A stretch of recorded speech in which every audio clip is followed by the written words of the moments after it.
मां रिपोर्ट नजीब अहमद ख़ास के लिए कराची जे मशहूर शारा फैसल जे स्टार गेट ते क़ाइम मेडिकल सेंटर एडवांस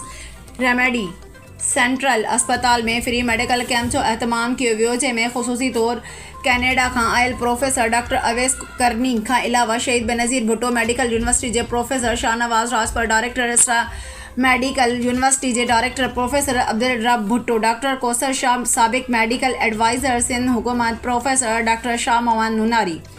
शहर के मुख़्तलिफ़ सामान मरीज़न जो मुफ़्त मेडिकल चेकअप सां गॾु दवाऊं फ़राहम कई वयूं। उन मौके ते ॻाल्हाईंदे एडवांस रेमेडी सेंट्रल अस्पताल स्टार गेट जे CEO डॉक्टर शाह मोहम्मद नूनारी सां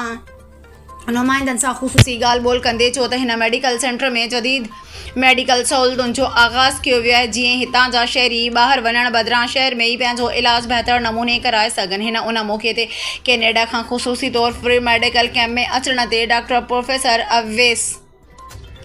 करनी ऐं ॿियनि डॉक्टरनि जो शुक्रियो अदा कयो, जिन हिन कैंप में अची असांखे इज़त बख़्शी। ॿिए पासे समाजी तंज़ीम पाकिस्तान ज़िंदाबाद बेसिक ऑर्गेनाइज़ेशन पाकिस्तान सूबा सिंध जे general secretary Zaheer Ahmed Memon doctor Shah Mohammad Noonari खे कामयाब मेडिकल कैंप जो इनकाद ते मुबारकूं ॾिनियूं।